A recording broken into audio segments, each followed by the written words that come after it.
It was disgusting.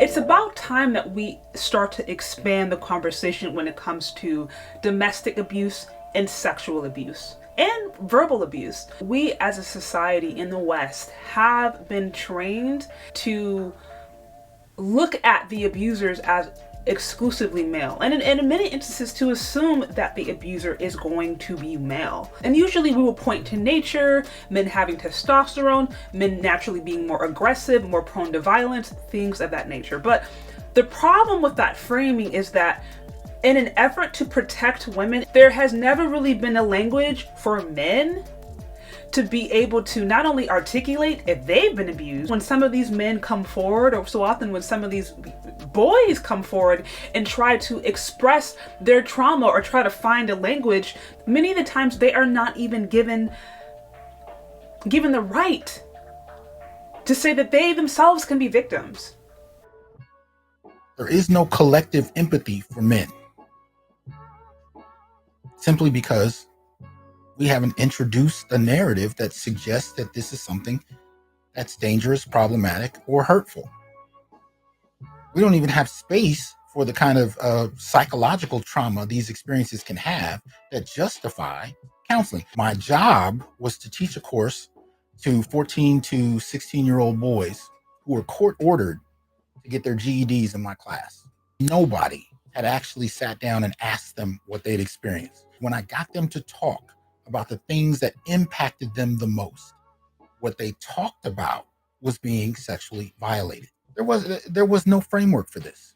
You know, I said this before. One of them went to the police station to try and report being violated by an older woman. They laughed him out of the station, told him, "You should be happy you got some." Some of those boys were traumatized and still were, and did not know how to handle it. There weren't a lot of books out on how to do this. Counselors didn't take to them and immediately identify that these could be behavioral traits related to sexual trauma. They knew how to do that for girls. For boys, send them to the boys' ranch. And it is hard for some of us to articulate and even imagine that there are men, maybe even strong, tall, muscular men out there today who could have been victims of physical abuse, victims of sexual abuse, but it happens. And what's even more disgusting is the victim blaming, and how even when men can receive sexual abuse, that we can just laugh it off and say, "Oh, well, they're men, they liked it, or they wanted it, or it's what they needed anyways. Oh, now you're a man." Like, the way we can excuse predatory behavior as if a young boy or a young kid or even a preteen, somebody coming of age, could want someone to take away their innocence, as if they wanted that, as if they asked for that, as if they even know what that meant. So we understand this language when it comes to women. We understand the boundaries that are needed when it comes to women. But somehow when it comes to men, and especially Black men, those boundaries don't exist. So this inability and this unwillingness to accept that boys, and yes, even men, can be victims of physical, emotional, and sexual abuse is something that exists not only in American society, but especially in Black American society. And I saw this tweet that went viral, and I was so disgusted. You have this picture of a cute little boy, looks like he's, I don't know, hanging with his parents or something. And for some reason, you have different people in the comments who think it is okay to sexualize this young toddler. And even when these accounts are being called out and saying, "Hey, this is not right, you shouldn't be making jokes like this for a little boy," you see excuses. You see them making excuses. You see them saying, "Oh, it's not a big deal," trying to pass it off, trying to gaslight. It was disgusting. And this is the kind of mindset that exists when it comes to how serious we take the abuse and the misuse of boys and men, and especially little Black boys. And then can we really be surprised? Can we really be surprised if you have a generation of men who have been abused and traumatized, and there has been no language that they have been given by which they can articulate their pain, and they become older men? What can you expect of them?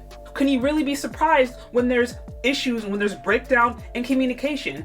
Can you really be surprised if some of these men have issues opening up emotionally? If their abuser was a woman, if the abuser was their aunt, if the abuser was a female cousin, which in many instances it is, can we really be surprised when these very same men grow up and do not know how to connect, are unable to connect, especially with the women who share their complexion, if we are willing to gaslight them in this way?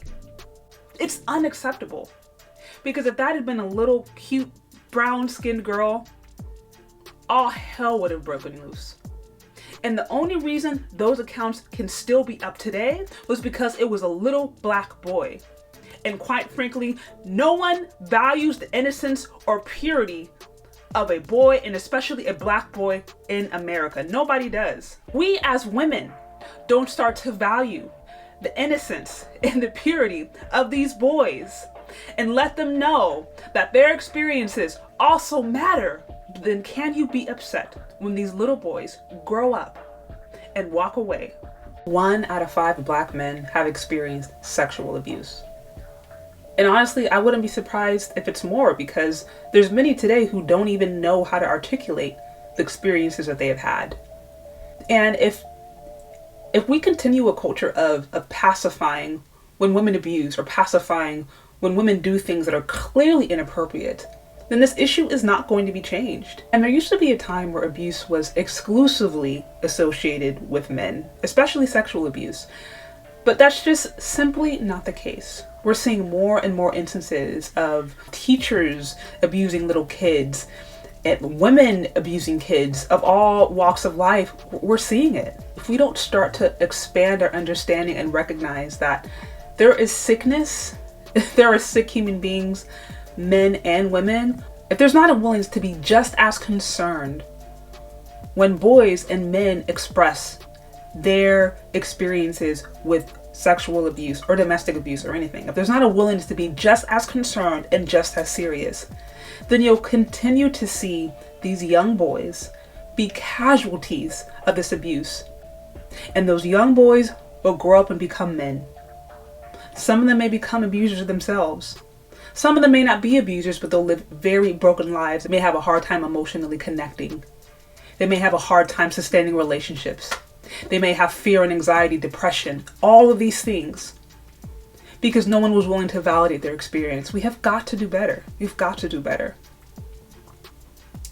And for many of those women out there who say that they want a man who is emotionally available, if a culture exists where the moments that men express their pain and the moments that men express their concern, they are immediately dismissed. Their issues or their hurt is immediately diminished. If that's their experience, they're not going to express themselves. They're not going to open up. We've got to do better. But what do you think? Do you agree? Do you disagree? Let me know. Leave your questions, comments, concerns in the comment section below. Hit the like and subscribe button, and we'll talk later. Bye.